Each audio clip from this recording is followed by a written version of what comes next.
Bueno, buenas tardes. En este video vamos a ver la primera parte de la presentación relacionada con los actores y organismos que intervienen en la relación laboral.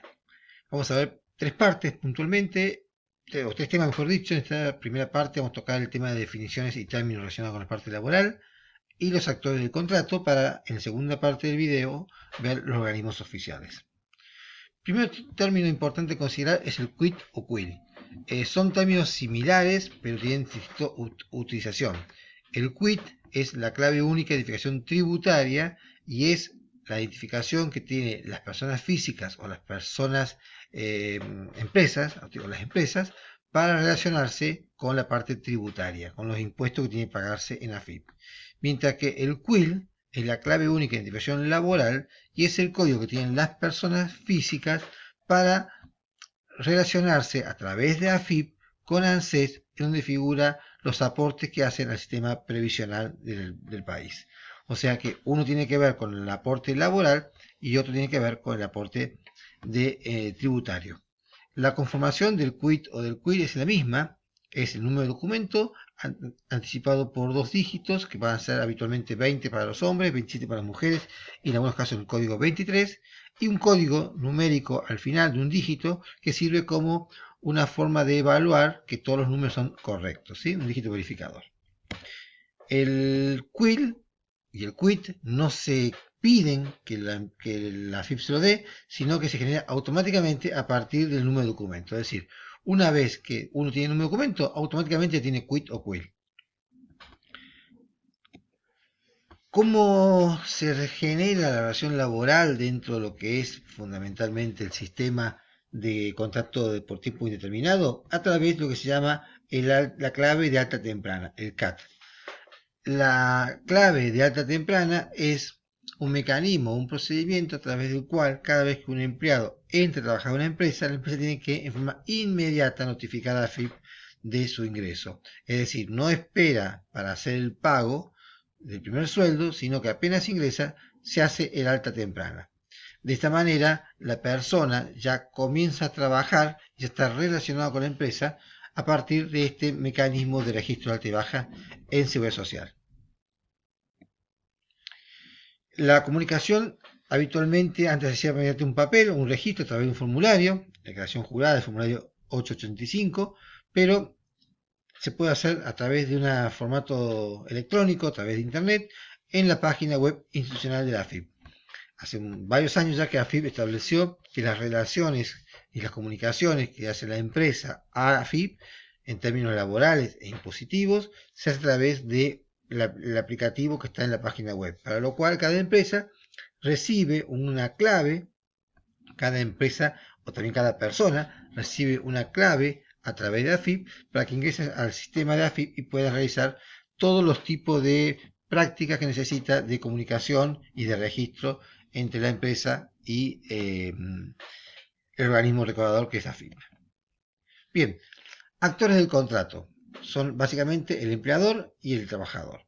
El empleador es el que solicita el trabajo de una persona y en contraprestación paga una remuneración. Y el trabajador, justamente la persona inversa, es quien aporta el trabajo a cambio de la remuneración. El empleador tiene funciones económicas y sociales. Por un lado, la función del empleador es generar empleo, es decir, es hacer dentro de la sociedad que haya puestos de trabajo para los trabajadores. Un empleo que tiene que ser libre y decente. Además, también tiene que cumplir funciones que tienen que ver con el pago al empleado del trabajo, es decir, que el dinero que ingresa a la empresa se distribuye a través de remuneraciones a los empleados, pero al mismo tiempo también tiene que tener ganancia. Es decir, que en esta función económica y social muchas veces puede estar en cierto conflicto. ¿Cuáles son las obligaciones que tiene el empleador? Inscribirse en ANFIP como empleador, inscribirse en ANSES también como empleador, dar el alta temprana a los trabajadores, elegir la aseguradora de riesgo de trabajo, que lo vamos a ver más adelante en la segunda parte del video, con lo que es el tema de las ART. Si es una empresa de construcción, inscribirse en el IERIC, también lo vamos a ver en la segunda parte del video. Contratar un seguro de vida colectivo obligatorio para cada uno de los empleados. Este seguro de vida lo que establece es que el empleador paga a la compañía de seguros y en el caso de accidente y también paga el empleado, y en el caso de accidente fatal, perdón, en el caso de accidente no, en el caso de que muera la persona, ese seguro se le paga una determinada cantidad de dinero a su familiar establecido. Este seguro de vida colectivo obligatorio es muy bajo, es muy poco lo que se cobra de cuota, lo que son alrededor de 50 pesos, por ende también es muy poco el dinero que se le da a la familia de la persona que fallece. Además debe llevar el libro de sueldos y jornales, un libro oficial donde se refleja cuánto se pagó cada uno de los empleados. En el caso de que la empresa, esa empresa de la construcción, tiene que abrirle una cuenta donde va a depositar lo que se llama el fondo de desempleo. Las empresas de la construcción tienen la obligación de aportarle al trabajador de la construcción, retenerle, perdón, un porcentaje, el 12% del bruto entre el primer año y el 8% a partir del segundo año, se lo retiene y se lo deposita en una cuenta en nombre del trabajador que no la puede usar hasta que deje de ser trabajador de esa empresa. Una vez que pasaron la renuncia, puede usar ese dinero, puede ser un seguro de desempleo.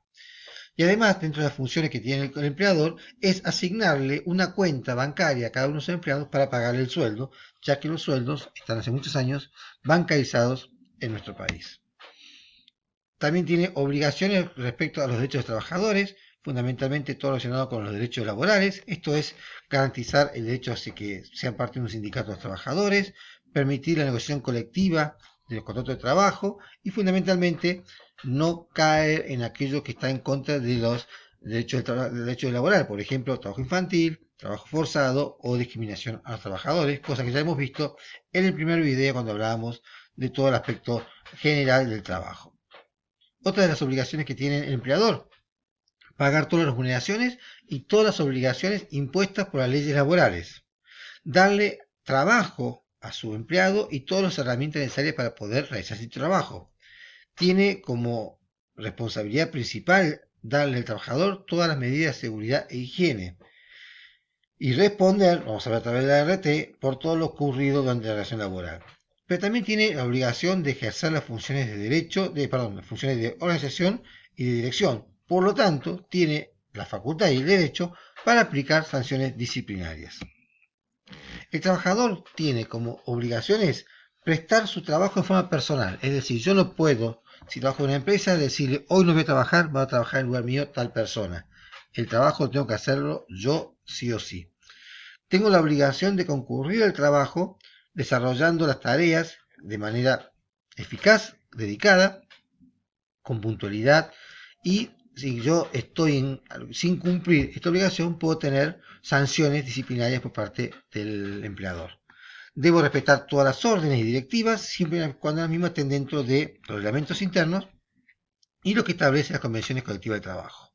Y en el caso de que se produzca un daño en los intereses del empleador por la culpa del trabajador, el trabajador tendrá que responder por dichos daños. Además, no puede realizar negocios propios en el tiempo que esté trabajando dentro de la empresa, ni que tampoco perjudique los intereses del empleador. Deberá conservar todas las herramientas y maquinarias, guardar todo el secreto de los procedimientos o técnicas industriales o comerciales, debe presentar su quill al empleador para que le dé alta temprana y debe someterse al examen preocupacional médico en la institución que le establezca el empleador. Este examen preocupacional, vamos a ver que se puede dar en diferentes épocas, no solamente antes de entrar a trabajar.